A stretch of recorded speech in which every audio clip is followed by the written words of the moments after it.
Bonjour, bonjour à tous. Bonjour, bonjour. J'espère que tout le monde va bien, la famille. Voilà, ce live là sera très court. Ce live là sera très court. C'est juste un petit partage que je voulais donner. Ça fait déjà plusieurs jours. Donc, le sujet c'est comment les chrétiens doivent s'organiser selon la parole par rapport aux événements à venir. Donc, c'est de ça que je voudrais parler.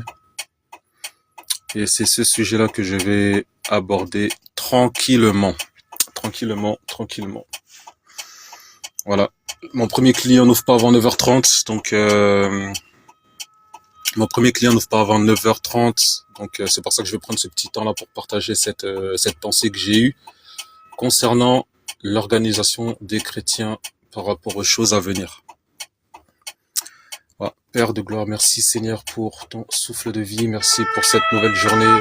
Merci pour ta fidélité, ton amour, tes bienfaits. S'il te plaît, Seigneur, je te prie de veiller, Seigneur, sur ce panel ainsi que sur toutes les personnes qui vont écouter ce live. Et je te prie de mettre tes mots dans ma bouche ainsi que tes pensées afin que je puisse véhiculer ce que tu souhaites nous enseigner. Que ton Saint-Nom, Seigneur, soit sanctifié. Que ton Saint-Nom, Seigneur, soit béni. Au nom de Yehoshua HaMashiach. Je te prie de nous garder de toute personne mal intentionnée qui chercherait à nous perturber durant ce court live. Au nom de Yehoshua HaMashiach. Amen. Salut Radati. Salut, ça va? Comment ça va? Comment ça va? Tranquillement.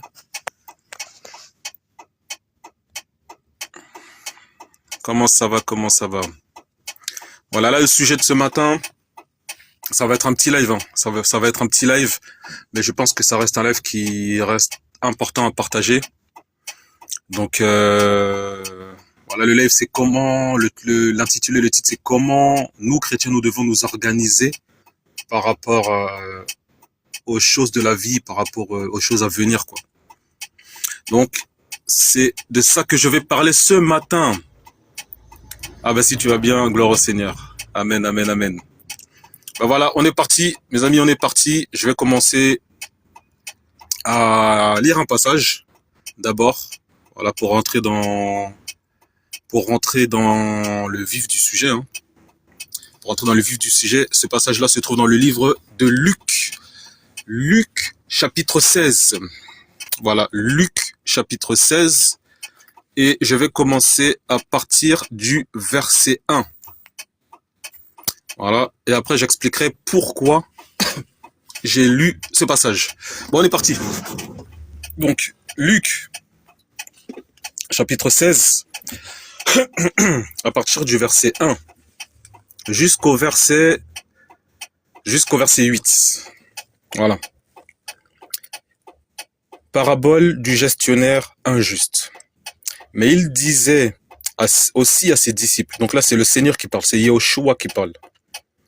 Mais il disait aussi à ses disciples, il y avait un certain homme riche qui avait un gestionnaire qui fut accusé devant lui comme dissipant ses biens.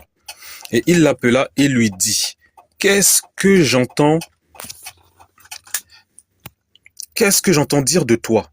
Rends compte de ton administration, car tu n'auras plus le pouvoir d'administrer mes biens.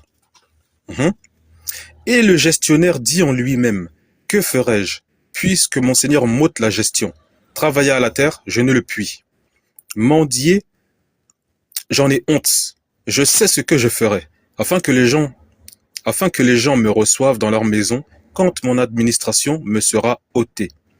Et il appela chacun des débiteurs de son Seigneur. Et il dit au premier, combien dois-tu à mon Seigneur? Et il dit, 100 mesures d'huile. Et il lui dit, prends ton billet et assieds-toi rapidement et écris 50. Et il dit à un autre, et toi, combien dois-tu? Il dit 100 mesures de froment. Et il lui dit, prends ton billet et écris 80. Et regardez ce qui est dit au verset 8. Et le Seigneur loua le gestionnaire injuste de ce qu'il avait agi prudemment. Ainsi, les enfants de cet âge, ou entre parenthèses, les enfants du monde, les enfants de ce monde, sont plus prudents dans leur génération que les enfants de la lumière, donc les chrétiens, les disciples du Seigneur. Mes amis, je relis cette phrase-là Parce que c'est terrible ce que le Seigneur dit ici. Et quand on prend le temps de vraiment examiner ce qui se passe dans la communauté chrétienne et ce qui se passe par rapport aux païens, cette parole, elle est vraie. Je relis encore. Luc chapitre 16, verset 8. Mes amis, cette parole est terrible. Et le Seigneur loua le gestionnaire injuste de ceux qu'il avait agi prudemment. Ainsi, les enfants de cet âge sont plus prudents dans leur génération que les enfants de lumière. Mes amis, qu'est-ce que ce passage-là veut dire concrètement? Qu'est-ce que ce passage-là veut dire? Ce passage-là veut simplement dire que les personnes du monde, comparées aux croyants, pour beaucoup, ils sont plus avisés. Ce sont des gens qui s'organisent pour leur avenir. Vous voyez, ce sont des gens qui prennent les choses en main. Ce sont des gens qui n'attendent pas pour se créer un avenir. Et on voit comment ces gens-là vivent. Ces gens-là, généralement, ils vivent bien. Vous voyez ou pas? Je prends un exemple. Un autre exemple biblique avant de prendre un exemple terre à terre. Je pense que vous connaissez tous l'histoire de Joseph avec Pharaon. Pharaon a reçu 2 songes. Dans le premier songe, il a vu 7 vaches abondantes, grasses. Vous voyez? Et dans le second songe, il a vu des vaches mais maigres, chétifs. Et il a expliqué ce rêve-là à Joseph. Joseph lui a donné l'explication de ses rêves et il lui a expliqué. Il a expliqué à Pharaon que voilà, les 7 vaches grasses, ce serait 7 années d'abondance. Et que les 7 vaches maigres, c'était 7 années de famine, selon ce que les Écritures disent. Amen. Et qu'est-ce que Joseph a conseillé à Pharaon de faire suite à l'explication de ses rêves? Il a conseillé à Pharaon de s'organiser pour que pendant les années d'abondance, il puisse stocker suffisamment d'aliments pour préparer la sécheresse à venir. Vous allez comprendre pourquoi je prends le temps de parler de ces détails-là. Vous voyez? Donc, c'est ce qui s'est passé. C'est ce que Joseph a conseillé à Pharaon dans les Écritures. D'accord? Et qu'est-ce qu'il faut comprendre dans ça là? Qu'est-ce qu'il faut comprendre? En fait, nous chrétiens, la grâce que nous avons, c'est que le Seigneur nous avertit parfois, je dis pas tout le temps, mais le Seigneur nous avertit parfois en avance. Il nous fait savoir les choses à venir suffisamment tôt. Mais nous, qu'est-ce qu'on fait suite à ces informations-là? Généralement, pour beaucoup, soit on a du mal à comprendre, soit on comprend, mais on traîne à s'organiser. Comparé à des personnes qui ne croient pas. Les païens, ceux qui ne sont pas chrétiens, chrétiennes, eux, ils n'ont aucune espérance. Ils ne croient pas. Dans leur tête, c'est si personne ne le fait pour eux, si ils ne le font pas eux-mêmes, personne ne le fera. Donc ils n'attendent pas. Mais nous chrétiens, et ça je l'ai déjà dit plusieurs fois dans mes lives, et dans le live du frère à midi, nous chrétiens, nous sommes trop dans l'assistanat spirituel. On est trop dans l'assistanat spirituel. Le Seigneur nous fait grandir, le Seigneur nous fait mûrir dans la foi, mais on veut continuer de nous comporter comme des bébés. Vous voyez ou pas? C'est ça le problème dans la communauté chrétienne, mes amis. Et c'est vrai, on s'encourage, etc. Mais il faut aussi parler de nos problèmes. Et ça, c'est un problème. Regardez tout ce qui se passe dans le monde. On est combien à avertir les gens? Shalom Taylor. On est combien à avertir les gens par rapport à l'euro numérique, à parler aux frères et sœurs, à dire organisez-vous, organisez-vous, organisez-vous, organisez-vous, organisez-vous. Moi, il y en a combien qui le font? Il y en a combien qui se mettent dans la tête? Qui genre au savage, ça va? Il y en a combien qui se mettent dans la tête que voilà, Dieu fera. Ah, moi je m'inquiète pas, arrivé le jour J, Dieu fera. Mes amis, dans les Écritures, on voit que le Seigneur a donné des songes, que le Seigneur a parlé à son peuple pour que son peuple s'organise, mes amis.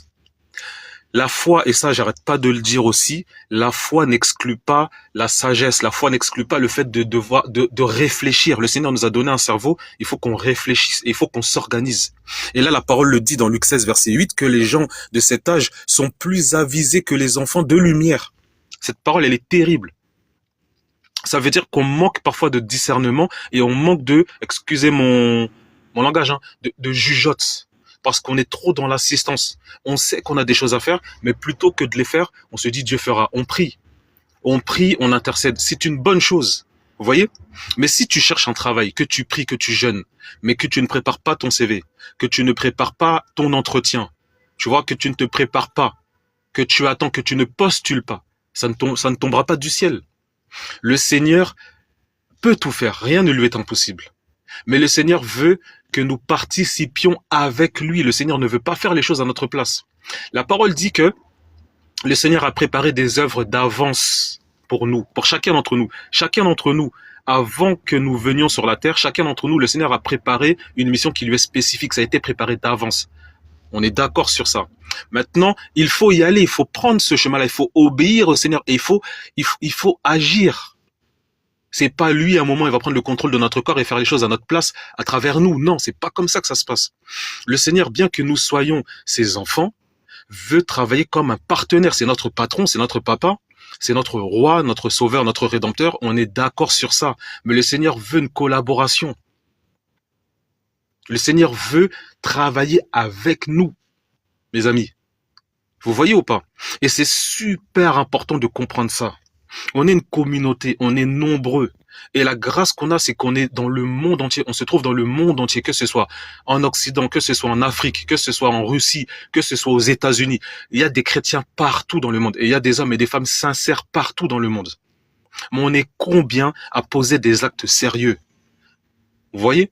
La foi chrétienne ne se limite pas au fait d'annoncer l'évangile, au fait de guérir les malades, de faire des miracles, d'aller dans les assemblées tous les dimanches. Ça ne se résume pas qu'à ça, c'est beaucoup plus important que ça. Est-ce que vous savez, frères et sœurs, que nous pouvons impacter le monde? D'ailleurs, ça s'est déjà fait dans l'histoire. À votre avis, comment l'idée des hôpitaux a été mise en place? C'est par rapport à des chrétiens. Vous voyez ou pas? Ce sont des personnes chrétiennes qui ont posé cette idée-là des hôpitaux. C'est pour ça qu'on en a aujourd'hui. Il y a des exemples comme ça, il y en a plein. Mais il y a eu à un moment donné des gens qui se sont organisés et qui ont mis des choses en place. À l'heure où je vous parle, il y a des frères et des sœurs que nous connaissons, voilà, qui ont créé de leurs propres mains, qui ont mis en place. Et si vous voulez, je vais vous montrer des vidéos pour vous prouver que ce que je dis est vrai. Il y a des vidéos qui prouvent ce que je dis. Il y a des frères et sœurs qui ont construit plusieurs hôpitaux, plusieurs orphelinats avec des soins gratuits. On prend les gens à charge gratuitement. Les hôpitaux, les frères et sœurs se sont organisés. Ça veut dire que ils ont conjugué leurs talents. Il y avait des menuisiers, il y avait des charpentiers, il y avait des gens qui étaient doués dans l'architecture, il y avait des gens qui étaient doués dans l'électrique. Ils ont créé ces choses-là. Et quand on voit la création de ces choses-là, c'est beau. Et dans certains pays d'Afrique, les autorités ont même remercié les frères et sœurs dans la foi pour leur initiative. Ça veut dire qu'on peut même impacter les gouvernements, mes amis.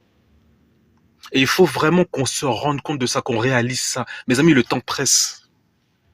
Le temps presse. On n'a plus le temps. Le temps, on le sent.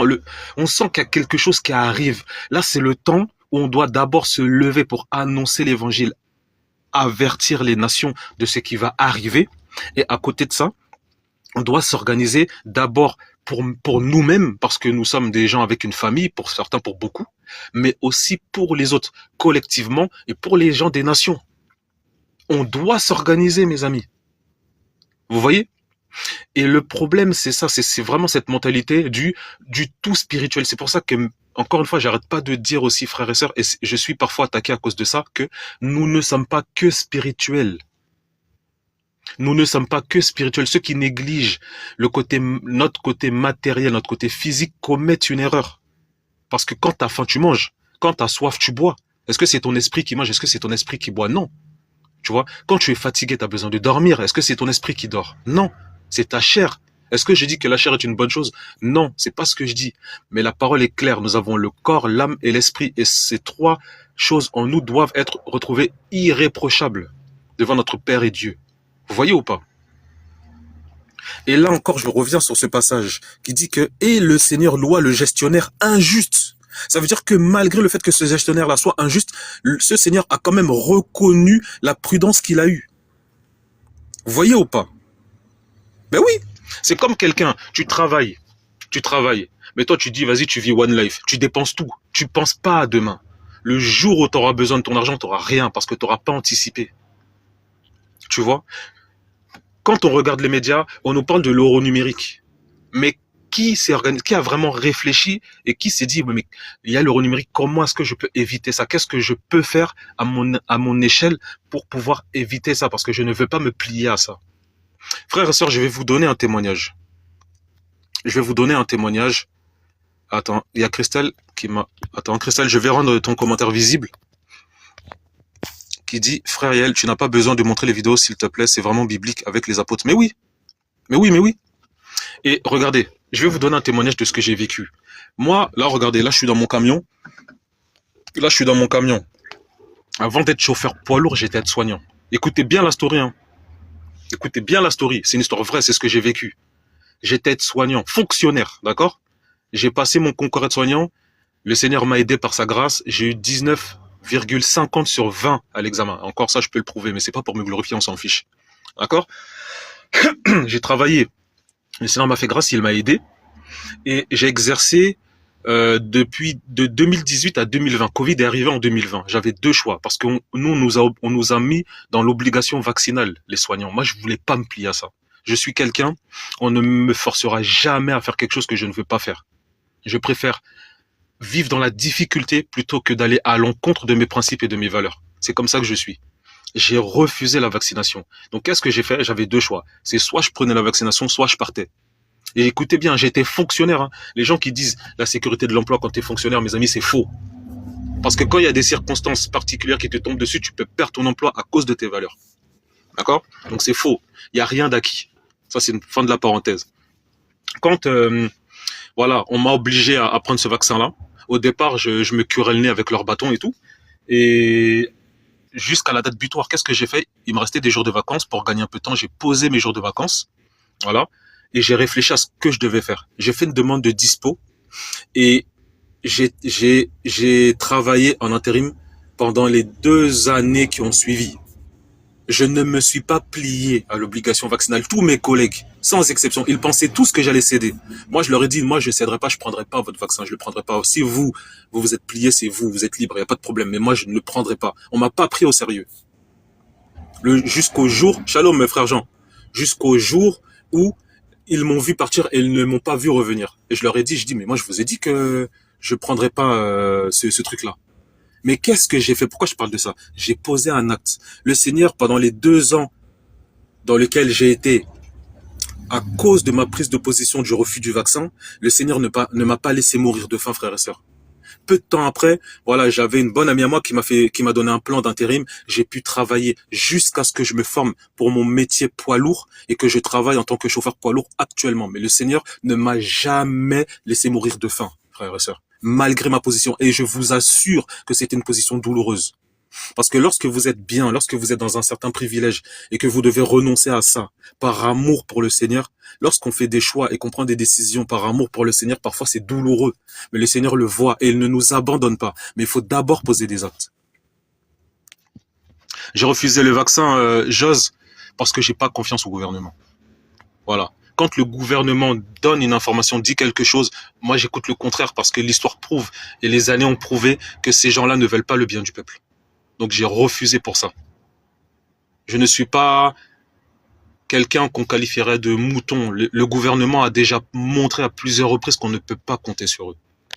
Et le fait qu'il nous oblige et qu'il nous incite à faire ces choses-là dans un délai aussi court, c'est qu'il y a anguille sous roche. Et même à cette époque-là, on avertissait les gens ne nous ont pas écoutés. En fait, l'être humain aussi, des fois, il réfléchit pas. Les informations sont visibles, on voit qu'il y a quelque chose qui va pas. Les gens le voient, on n'a même pas besoin d'être chrétien pour voir qu'il y a quelque chose qui ne va pas. Mais quand on parle aux gens, les gens n'écoutent pas. Jusqu'au jour où il leur arrive malheur. Mais lorsqu'ils se lèvent, lorsqu'ils se mobilisent, c'est déjà trop tard. Les gens qui avertissent, on les taxe de complotistes. On dit vous êtes complotistes, vous êtes complotistes. Jamais on les écoute. Mais à un moment donné, quand est-ce qu'on prend en compte l'histoire? Quand est-ce qu'on prend en compte ce qui s'est passé avant? Parce qu'il n'y a rien de nouveau, tout se répète. Vous voyez? Mais l'être humain, je sais pas, l'être humain, il est bizarre. Mes amis, on est bizarre. Je vous dis la vérité. L'être humain en général, on est bizarre. Donc, c'est frères et sœurs, ça, c'est quelque chose de terrible. Vous voyez? Et pour revenir, voilà, je disais que lorsque tu prends position pour le Seigneur, peu importe que ce soit une grosse ou une petite décision, frère, parfois il faut dire la vérité, c'est douloureux. Mais le Seigneur est fidèle, il voit que l'on prend position pour lui. Maintenant, la question est, mais comment je m'organise?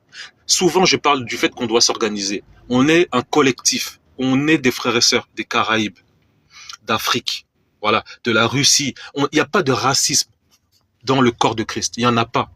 Il n'y a pas de racisme. Ça n'existe pas parce qu'on a compris qu'on vaut plus que ça. Vous voyez? Maintenant, en collectif, si on s'organise sérieusement, il y a des choses qu'on peut faire. Je vous dis qu'on peut impacter les gouvernements. Vous voyez? Et même pour nous-mêmes, sans même aller loin, sans même aller loin. Vous voyez? Une sœur, par exemple, qui cherche un travail, qui veut se former, qu'est-ce qu'elle fait? Est-ce qu'elle prend les choses en main? Un frère qui veut se développer, est-ce qu'il prend les choses en main?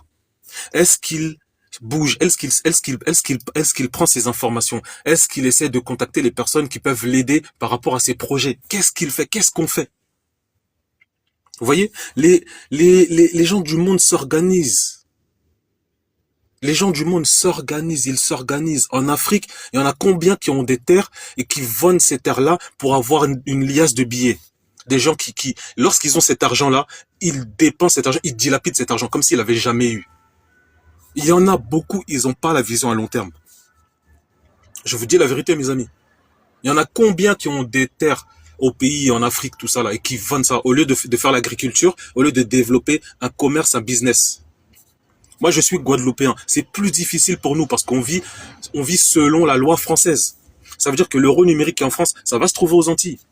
Les lois qui vont donner le droit aux policiers d'utiliser leurs armes, voilà, contre la population là. Je pense que vous savez de quoi je parle. Ça, ce sera aussi aux Antilles parce que nous, on a un territoire français. Quand tu vas acheter des terres là-bas, il y a les béquets maintenant qui posent problème. Tout le monde le sait. Tout le monde sait ça. Mais qui s'est réellement organisé pour régler le problème de fond? Parce que c'est aussi bien de connaître les problèmes, c'est aussi bien de savoir mettre des mots sur ces choses-là.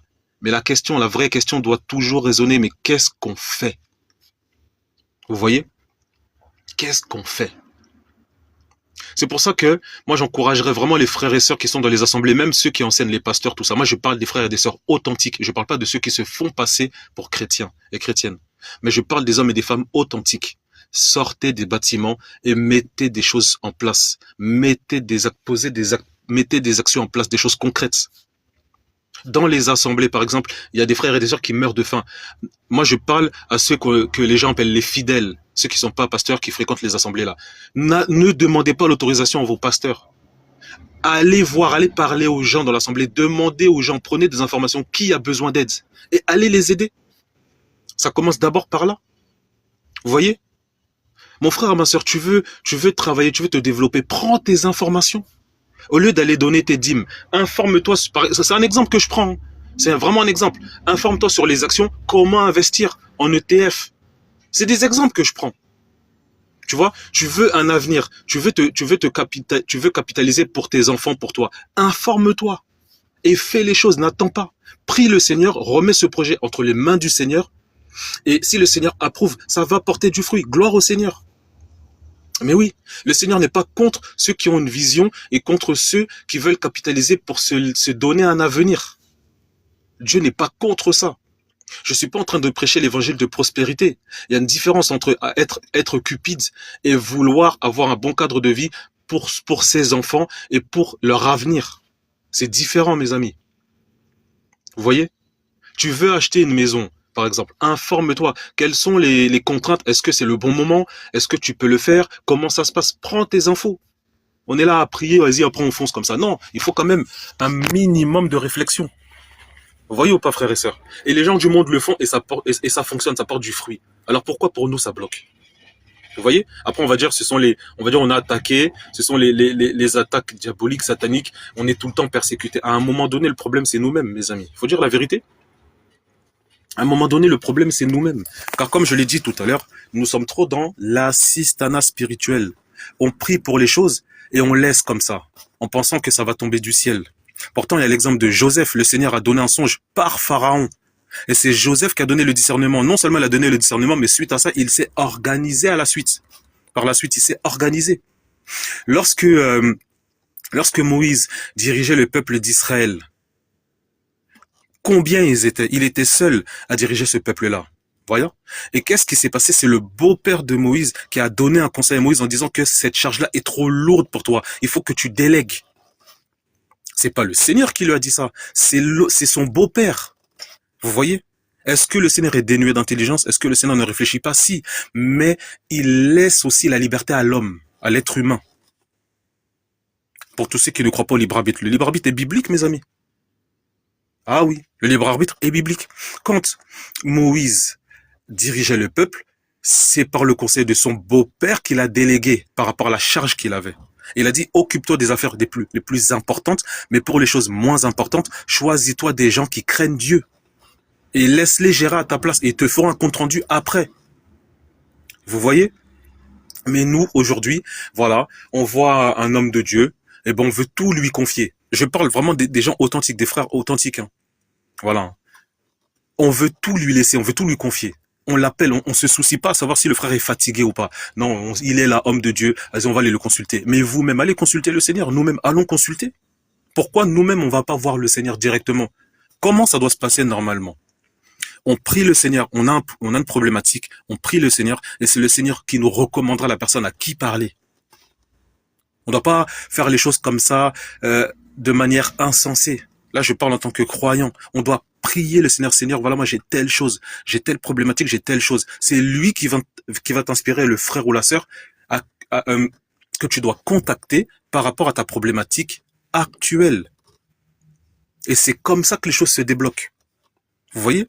Et il y a des gens qui seront là dans vos vies pendant un temps. Ils vont pas rester, ne soyez pas blessés de voir que cette personne à un moment donné s'en va. C'est que la mission que la personne avait confiée par rapport à vous est terminée. Donc, il va s'occuper d'un autre dossier. Et vous-même aussi, vous allez rentrer dans la vie de certaines personnes et le Seigneur va vous faire sortir à un moment parce que ce que vous deviez faire dans la vie de cette personne aura été accompli. Vous voyez ou pas? Mais ce qui compte, c'est pas ça. Ce qui compte, c'est d'être agréable au Seigneur. Les frères et sœurs que l'on côtoie un temps et qui s'en vont, ne soyons pas blessés. Si ce sont des frères et sœurs ressentis, on se reverra certainement et on se verra au ciel au pire. Et là, on vivra pour l'éternité ensemble, il n'y a pas de problème. Vous voyez? Ah, dans quel pays tu as vu des gens mourir de faim dans l'église? Dans toutes les assemblées, Joss. C'est juste que les gens ne le disent pas. Dans toutes les assemblées, il y a des gens qui meurent de faim, il y a des gens qui sont dans la difficulté, qui ne parlent pas. Et un truc qui est désolant aussi, c'est que dans la communauté chrétienne, il y en a beaucoup qui ne se confient plus aux frères et sœurs parce qu'ils se sentent condamnés lorsqu'ils se confient, lorsqu'ils parlent.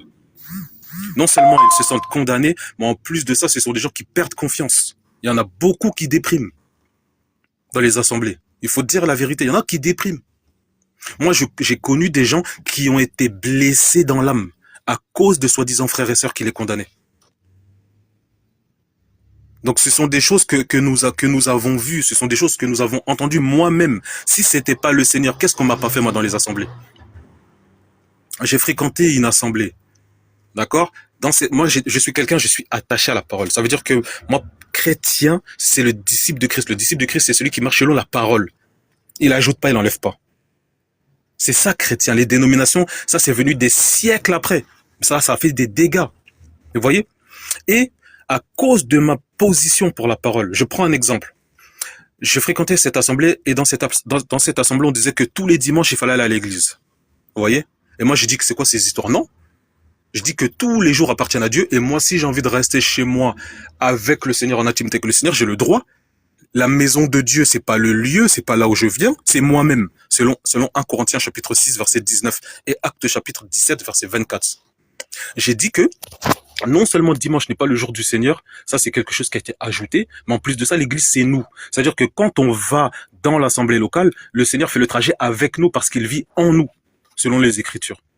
J'ai donné ces explications-là, on m'a taxé d'antichrist, on m'a chassé. On m'a dit que toi tu veux égarer les gens, on m'a tourné le dos. Je me souviens à l'époque, j'avais offert une Bible à une sœur que j'aimais beaucoup, elle m'a rendu la Bible. Ce sont des gens chrétiens, des gens avec qui j'étais, avec qui je marchais, soi-disant. C'est eux qui m'ont tourné le dos. Si c'était pas le Seigneur, si c'était pas mon amour et l'intimité que j'avais dans le Seigneur, peut-être que je serais plus dans la foi aujourd'hui. Il y en a combien qui abandonnent la foi à cause des comportements comme ça? Il y en a beaucoup, il y en a plein. Il y en a plein. Il y a beaucoup de personnes, de frères et sœurs qui abandonnent la foi à cause de la méchanceté de ceux et celles qui se disent chrétiens. C'est pour ça que je dis que les trop spirituels, à un moment donné, il faut se calmer. Toi qui es debout, veille à ne pas tomber, selon ce que la parole dit. Toi qui te sens super saint, voilà, plus saint que les autres, fais attention. Parce que le Seigneur t'attendra au tournant et il va te juger. Il va te mettre au même poids que toi tu pèses les gens. Ça veut dire que l'exigence que tu attends des gens, le Seigneur attendra la même exigence de toi-même. Tu as intérêt à marcher droit. Parce que le Seigneur n'est pas injuste. Ah oui, mes amis. Et ça, c'est des vérités. Donc, pour répondre, Joss, dans toutes les assemblées, quasiment, il y a des gens qui souffrent, il y a des gens qui meurent de faim. Il y a des gens qui prennent des crédits pour payer des dîmes, par exemple, en espérant être bénis. Mais les gens du monde, les païens, eux, ils sont bien. À quel moment ils ont payé des dîmes? Ils payent pas de dîmes, eux. Et pourtant, ils sont bien, ils vivent bien. Et pourquoi t'as des frères et sœurs qui payent ça tous les mois et qui se retrouvent en galère? Pendant que tu vois le pasteur, il s'habille de mieux en mieux, il a une grosse voiture, c'est pas normal. Ah ben oui, c'est pas normal. C'est pas normal. Avec une sœur, on a fait le calcul de toutes les dîmes qu'elle a données sur tant d'années. Elle était à perte de plus de 200 000 euros. Elle-même, quand elle s'est rendue compte de ça, elle a pleuré, elle a regretté. Elle a dit, mais avec ça, j'aurais pu m'acheter une maison facile. J'ai dit, bah oui. Cet argent-là, si tu l'avais coffré pour toi-même, pour ton mari, pour tes enfants, tu aurais pu payer les études de tes enfants et vous auriez pu être propriétaire d'une maison, sans problème, plutôt que de donner cet argent au pasteur qui n'a produit aucun fruit, si ce n'est la tristesse et le regret. Mais quand on dit ça, c'est nous les méchants. Quand on demande à ceux qui défendent ça de nous donner des références bibliques de la nouvelle alliance, je précise, salut Nia, c'est nous qui sommes des faux frères ou des fausses sœurs. Et je précise de la nouvelle alliance, parce que la nouvelle alliance, pour votre information, ça commence pas à partir des évangiles. Les évangiles font partie de l'ancienne alliance, parce que Jésus n'était pas encore crucifié. Et le Saint-Esprit n'était pas encore venu. C'est lors de l'effusion du Saint-Esprit, selon la promesse de Dieu, qu'est née l'Église. Donc c'est à partir de Actes chapitre 2, lors de la Pentecôte, donc à partir de Actes jusqu'à Apocalypse, souvent on demande, on dit, mais donnez-nous des versets qui justifient la dîme. Ouais, mais ça va dans les évangiles, ça va dans l'ancienne alliance. Non, la nouvelle, l'église, les chrétiens, le modèle de dîme qu'on voit aujourd'hui dans les églises, par rapport aux chrétiens, c'est écrit où? Il faut qu'on le voit. Il n'y a pas. Et il y en a beaucoup qui savent pas qu'il y a plusieurs types de dîmes. Il y en a 4, voire 5. Mais c'est pas le sujet. Vous voyez? C'est vraiment pas le sujet. Là où je vais interpeller frères et sœurs, il faut vraiment que nous prenions conscience que, effectivement, nous sommes chrétiens, mais nous sommes aussi des concitoyens de la terre. Là, la parole le dit, le Seigneur le dit, et c'est pas écrit pour rien. Quand il est dit que les enfants de cet âge sont plus prudents dans leur génération que les enfants de la lumière. Ce sont des gens qui ont une vision, parce qu'ils se disent dans leur tête, étant donné qu'ils ne sont pas croyants, qu'ils n'ont pas d'espérance, eux, ils se disent que si je ne le fais pas, personne ne le fera à ma place. Nous avons le Seigneur en plus. Donc, le Seigneur nous parle, le Seigneur nous avertit. Maintenant, je vais donner quelques conseils, frères et sœurs. Lorsque le Seigneur te donne un songe sur quelque chose à venir, à partir du moment que tu reçois le songe, que tu sais que ça vient du Seigneur et que tu le comprends, organise-toi. N'attends pas. Même si tu as l'impression d'avoir le temps, même si c'est pour des temps à venir, organise-toi, n'attends pas. Tu vois? Je prends un exemple. Si par exemple, la sœur Nia, elle a reçu un message de la part du Seigneur en disant voilà, tu vas avoir ton mari. À partir du moment qu'elle a reçu cette vision-là ou ce songe-là de la part du Seigneur, qu'elle est convaincue que ça vient du Seigneur, elle doit s'organiser. Ça veut dire qu'elle doit se préparer mentalement, psychiquement. Si elle a des blessures, elle doit guérir. Si elle peut se stabiliser, qu'elle se stabilise. C'est tout ça l'organisation. Si le Seigneur donne un songe, par exemple, au frère Jean, en montrant au frère Jean que dans tant de temps, voilà ce qui va arriver. Il peut y avoir un orage ou une tornade. Dès le moment où le frère reçoit le songe de la vision, il faut qu'il s'organise. Voyez ou pas? Il faut qu'il s'organise. Et c'est ça qu'on doit faire. Nous, la grâce, c'est que le Seigneur nous parle, le Seigneur nous avertit. C'est vrai qu'on comprend pas tout de suite. Il y a des choses, malheureusement, on doit les vivre pour comprendre. Et c'est quand on les vit qu'on les comprend. Mais lorsque le Seigneur nous donne des choses suffisamment tôt et qu'on les comprend, à partir de là, il faut qu'on s'organise. Et je dis ça, mais il s'agit de moi d'abord. Le Seigneur nous dit dans sa parole de ne pas mépriser ses prophéties. Ne méprisez pas les prophéties. Vous voyez? Ne méprisons pas les prophéties que le Seigneur a données dans nos vies, a mis dans nos vies. Ne méprisons pas ça. Si le Seigneur t'a appelé à un ministère, dès le moment où tu as reçu le message là, organise-toi, dispose-toi. Ça, je parle dans le domaine du spirituel.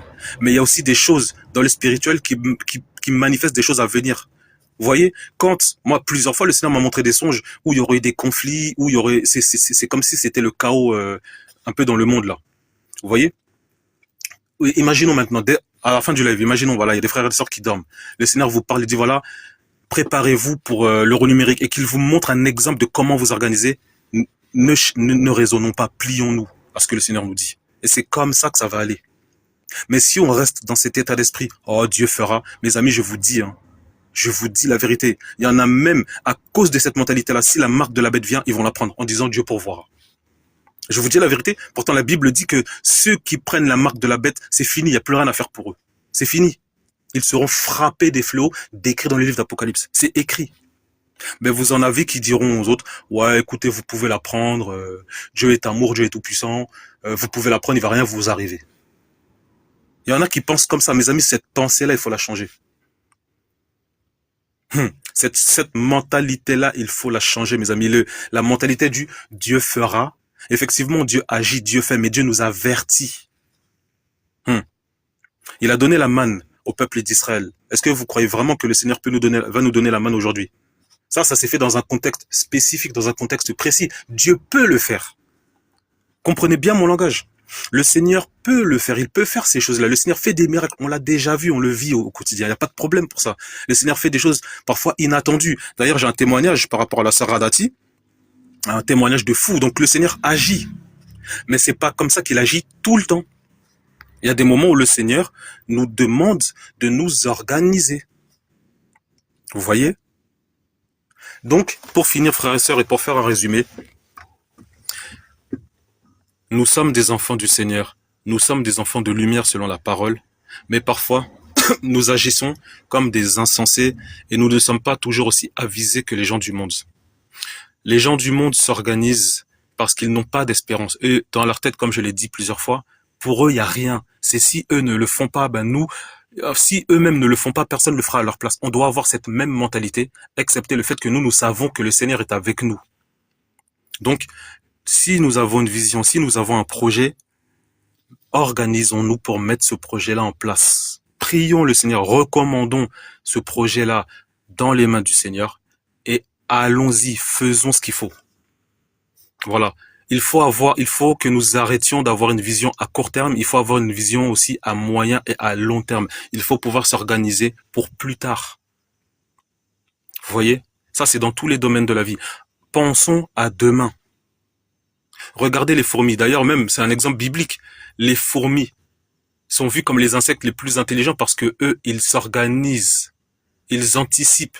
Ils font leurs réserves avant la sécheresse. Donc, si ces exemples, si ces modèles-là sont écrits dans les Écritures, c'est pour que nous puissions les suivre. D'accord? On a trop tendance à raisonner dans le tout spirituel. Mes amis, notre esprit, la nourriture de l'esprit, c'est la parole. Vous voyez? C'est ça notre nourriture spirituelle. C'est la parole, c'est les Écritures. C'est pour ça que quelqu'un qui lisait beaucoup, qui a arrêté de lire la Bible et qui recommence à lire, a un sentiment de bien-être. Parce que c'est comme si son esprit était en train de jeûner. Lorsque tu donnes à manger à ton esprit, donc la parole, tu te sens bien spirituellement, c'est normal. Parce que c'est la nourriture de l'esprit. Mais nous ne sommes pas que esprit, mes amis. Nous sommes aussi des êtres humains. Et nous devons considérer cette nature en nous. Parce que nous, en tant qu'êtres humains, cette partie de nous a des faiblesses et faibles. Et on doit s'organiser. Parce que si on mange pas, si on boit pas, on meurt. Faut dire la vérité. Vous voyez, si on travaille pas, on ne peut pas se vêtir, on ne peut pas faire ces choses-là. Et la parole le dit que celui qui ne travaille pas ne mange pas. Maintenant, il y a des cas particuliers. Mais le Seigneur pourvoit. Je parle vraiment en termes généraux et j'essaie de faire comprendre aux frères et sœurs que arrêtons cette mentalité d'assister spirituel. Le Seigneur, il est avec nous. Le Seigneur, c'est notre avant, c'est notre arrière-garde. Mais le Seigneur veut aussi travailler avec nous. N'oublions jamais ça. Le Seigneur veut travailler avec nous. Vous voyez? N'oublions jamais ça. Mes amis, soyons les propres acteurs de notre vie. Soyons les propres acteurs de notre vie. Donc voilà un peu le message de ce matin, frères et sœurs, de comment s'organiser selon le Seigneur par rapport aux choses à venir. Le Seigneur te donne des songes. Le Seigneur te donne des visions qui sont claires, que tu comprends. À partir de là, à partir de ce moment-là, organise-toi. Arrête de dire Dieu fera, Dieu fera. Je prends un autre exemple contraire pour que vous puissiez mieux comprendre la parole. Si tu fréquentes une assemblée, que ton pasteur, tu sais qu'il a des comportements, qui ne se, comment on dit, des comportements honteux envers des sœurs. Par exemple, que c'est quelqu'un qui aime draguer les sœurs et coucher avec elles, alors que ou que c'est quelqu'un qui est adultère. Il y en a beaucoup qui disent, qui n'interviennent pas, qui ne parlent pas en disant ouais mais Dieu fera, Dieu va s'occuper de lui. Oui, le Seigneur va s'occuper de lui. Il n'y a pas de problème. Mais ça n'exclut pas le fait que nous aussi, nous devons poser des actions. Donc, ce pasteur-là, il fait ça. Bah, qui empêche les frères et sœurs de l'assemblée de le mettre assis et de lui dire que ce que tu fais là n'est pas bon? C'est pas parce que tu es pasteur qu'on va se taire. Selon les Écritures, tu es notre frère. Selon la parole, si tu es authentique, si tu as chuté, tu as dévié, repens-toi et reprends la marche correctement. Parce que ça peut arriver de chuter. Mais si c'est un faux gars, un faux type, il faut le virer.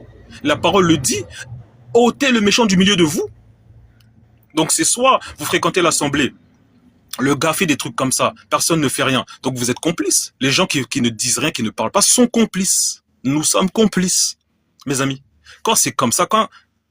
Ah, rebonjour à tous, je suis au boulot. Il n'y a pas de souci, Savage. Voyez ou pas? Voyez ou pas? Comme je dis, des bandits, des clochards spirituels. Moi, je dénonce ces choses-là. Je dénonce ces choses-là, correctement, proprement. Je vous dis la vérité. Tu fréquentes une assemblée, le gars, il a des comportements bizarres. Personne ne dit rien, en se disant, en ayant le discours, ouais, Dieu fera. Mais mes amis, vous croyez que le Seigneur va faire quoi? Le Seigneur va vous demander des comptes aussi, il va dire, mais vous avez vu ce gars faire ça, pourquoi vous n'avez pas agi? À votre avis, quand la parole dit de se tenir à la brèche, qu'est-ce que ça veut dire à votre avis? Qu'est-ce que ça veut dire? Dernièrement, je lisais le livre d'Ésaïe. Et le Seigneur a fait un reproche, je crois que c'est dans Ésaïe 59, il a dit qu'il n'a trouvé personne à la brèche. Mais qu'est-ce que ça veut dire?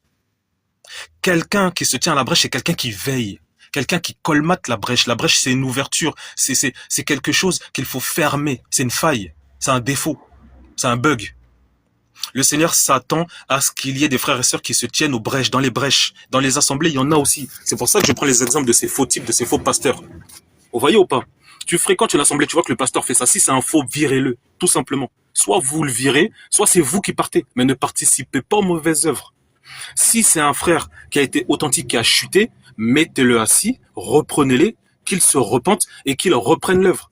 Normalement, quand quelqu'un se comporte mal et enseigne la parole aux gens, il faut le mettre assis et il faut qu'il arrête d'enseigner.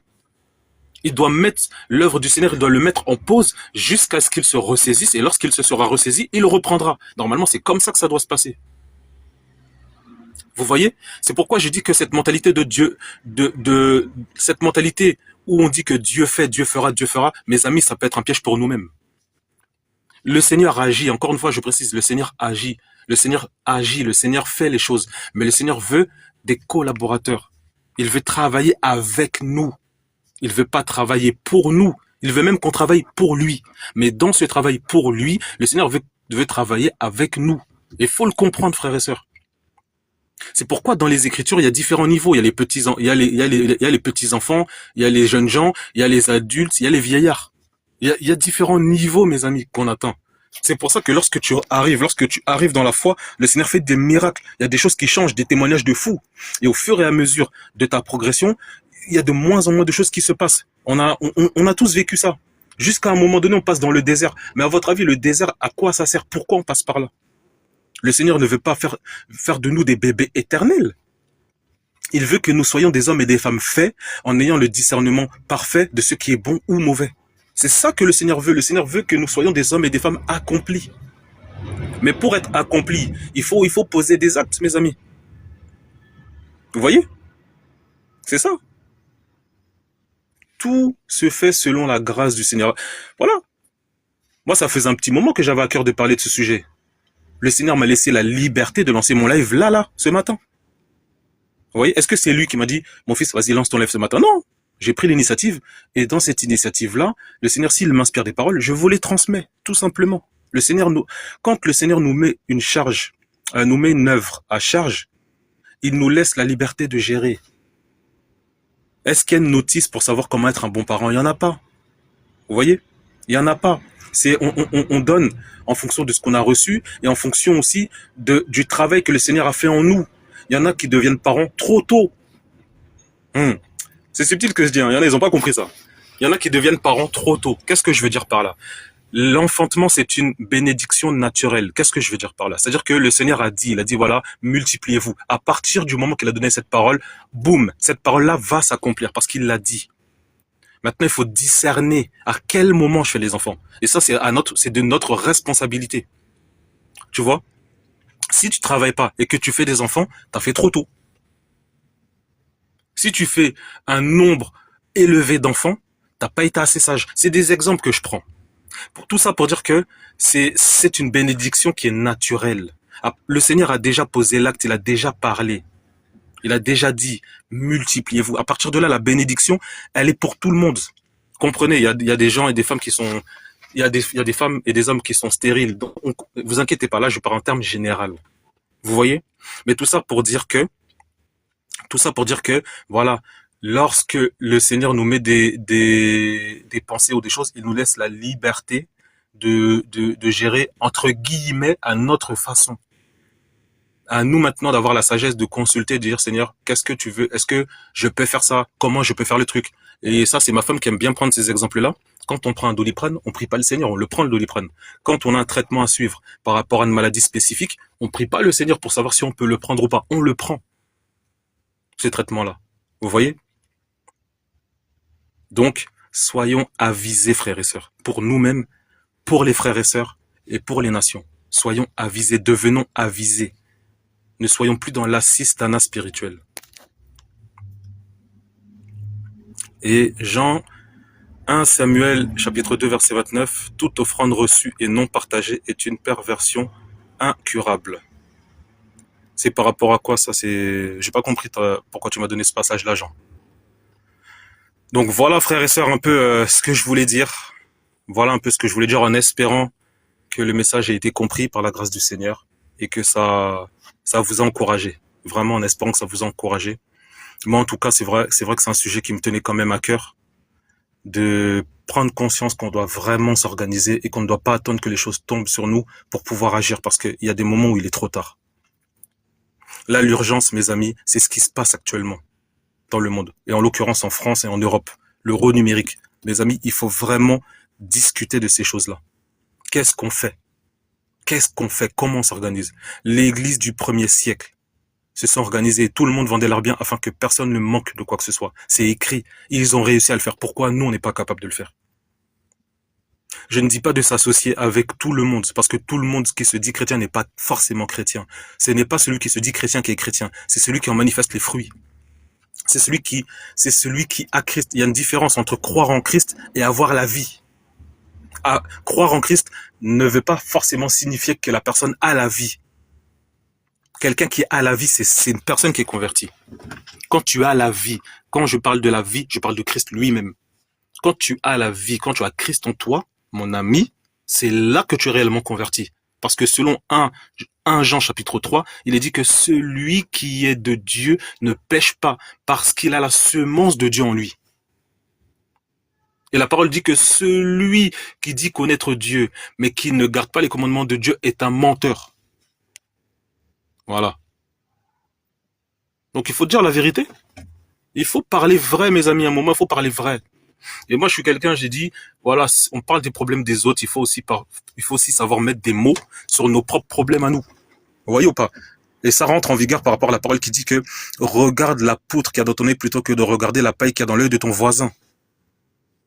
Vous voyez ou pas? Donc, mes amis, regardons là où on a des problèmes et essayons de résoudre ces problèmes-là. Essayons de résoudre ces problèmes-là parce que on n'imagine pas l'impact que l'on peut avoir, frères et sœurs. Un véritable impact pour les nations. Je vous dis la vérité. Et hier, j'en parlais, c'est même pas j'en parlais, c'est le frère Savage qui parlait de ça dans son live. Et il disait que, voilà, de ne pas demander le mal pour les autres. Parce que le jour où ça tombe, ça fait mal. Et c'est vrai. C'est pour ça que le Seigneur nous dit, ne maudissez pas, bénissez. Parce qu'on n'a pas conscience de l'autorité que le Seigneur nous a donnée. Mes amis, moi, il y a une fois, j'avais une collègue à l'époque où j'étais aide-soignant. Un matin, elle est venue, je sais pas, elle était bizarre. Elle est venue un matin, elle était bizarre. Et moi, je la regarde. Enfin, c'était un regard vide, puisque je commence à 6 heures du matin. J'étais KO à ce moment-là. Elle commence à m'embrouiller, tout ça. Toute la journée, elle était bizarre. À un moment donné, je me suis posé, j'étais dans ma salle de repos, et j'ai prié, j'ai dit, Seigneur, si c'est moi, pardonne-moi. Par contre, si c'est pas moi, fais-moi justice. C'était un vendredi. Le week-end arrive. Le lundi, je reviens au travail. Elle revient au travail, parce qu'on tournait ensemble. Elle vient me voir. Elle m'a dit, ouais, mais écoute, t'as fait quoi ce week-end? Il m'est arrivé des trucs bizarres. Je dis, comment ça? Elle m'a dit, ouais, je t'ai vu lire ta Bible, nanana, nanana. Je dis, j'avais même oublié ma prière à ce moment-là. C'est après, le Seigneur m'a fait me souvenir. Il m'a dit, mais tu m'as demandé de te faire justice. En fait, j'avais compris que tout le week-end, elle a passé un sale week-end. Il y avait que des galères. Elle avait que des galères. J'ai dit, donc c'est comme ça. Depuis ça, j'ai dit, et c'est la seule chose que j'ai dit, j'ai pas dit, Seigneur, fais qu'il lui arrive telle chose, hein. J'ai dit, Seigneur, fais-moi justice. Si c'est moi, pardonne-moi. Moi, je lui pardonne à cette personne, mais fais-moi justice. Quand elle est venue témoigner de ça, j'ai dit, Donc c'est ça, cette autorité qu'on a là. Mes amis. Je vous dis, des fois, même les fois qu'on me fait la misère, des fois, je prie, je dis, Seigneur, laisse tomber. J'ai un autre témoignage. Là, je tairai l'identité de la personne. Ça m'est arrivé dernièrement. J'avais cédé une voiture à un proche, et à cause de ça, j'ai eu des galères. Écoutez bien la story, c'est une histoire vraie. Et à cause de ça, j'ai eu des galères de dette et tout. Dans mon cœur, et je l'ai même pas confessé, je l'ai juste pensé. Et j'ai dit, Seigneur, je ne veux même pas parler, mais je l'ai pensé tellement fort que ça arrivait quand même. J'ai dit, là, il faut que cette voiture-là, elle finisse en destruction. La personne vient me voir, elle m'a dit, ouais, mais là, la voiture, elle a fini détruite, hein. J'ai dit, quoi? J'étais étonné, j'ai dit, quoi? Il m'a dit, oui, ça a fini détruit, là, ils ont pris la voiture, ils l'ont détruit. Je dis, quoi? Et je l'ai même pas prié, j'ai même pas demandé au Seigneur de faire justice. Je l'ai pensé, j'ai même refusé la pensée parce que je savais que si je le pensais, il pouvait arriver. Malgré ça, ça arrivait. Donc, mes amis, ayons aussi conscience de l'autorité que le Seigneur nous a donnée. C'est pour ça, il est préférable d'être trouvé innocent devant le Seigneur que coupable. Et c'est en là que rentre en vigueur la parole qui dit que la prière fervente du juste est d'une grande efficacité. Le juste, c'est qui? C'est l'homme et la femme qui gardent et qui pratiquent la parole du Seigneur. Voilà. Mes amis, juste une pensée, tu penses quelque chose, ça peut arriver. Pour l'avoir vécu plusieurs fois dans le mal comme dans le bien, tu peux même confesser pour toi-même et ce que tu confesses arrive. Mais la condition, c'est d'être agréable au Seigneur. C'est pour ça que le Seigneur dit que demandez-moi tout ce que vous désirez, je vous le donnerai, mes amis, juste en pensée. Mais la condition, c'est d'être agréable au Seigneur. Donc, n'ayons pas peur par rapport aux choses à venir, mais n'excluons pas que nous devons quand même nous organiser, frères et sœurs. D'accord? Donc voilà un peu mes amis. Bon, là il est 9h35, je crois que le client est arrivé. Je vais devoir y aller, un jour livrer là-bas, là, ce magasin-là, là. Donc voilà. Hein. Bon, si le Seigneur permet, je lancerai un live plus tard. Si quelqu'un a un sujet ou des questions, comme ça on abordera ça tranquillement. Et voilà, hein, je pense que je lancerai un live questions-réponses, simplement. Et voilà, hein, on va s'enrichir comme d'habitude. Et on va se nourrir de la parole du Seigneur comme d'habitude. Voilà un peu mes amis. Que le nom du Seigneur soit béni. Merci Seigneur, merci pour ce petit temps, merci pour ce moment. Merci pour ta patience, pour ton amour Seigneur. Et je te prie de nous donner davantage de sagesse, d'intelligence et de discernement et de disposer nos cœurs afin que nous comprenions et que nous sachions comment être agréable à tes yeux. Nous remettons toutes les choses à venir entre tes mains et te prions de nous garder, non seulement nous, mais nos familles, mais aussi les nations, parce que les nations ont besoin de toi, Seigneur. La terre a besoin de toi, la création a besoin de toi. Seigneur, reviens et s'il te plaît, règle les problèmes qu'il y a dans le monde, parce qu'il y a assez de mal. Que ton Saint-Nom soit béni, soit loué, soit élevé. Et encore merci, Père Seigneur de gloire, au nom de notre Seigneur et Sauveur, Yahushua HaMashiach. Amen. Voilà, frères et sœurs. Donc pour ceux qui arrivent en cours de route, je vais partager le live, je vais le mettre sur ma page. Je vais le mettre sur ma page, comme ça vous pourrez réécouter pour ceux qui le souhaitent. Soyez bénis, à bientôt. Amen, amen.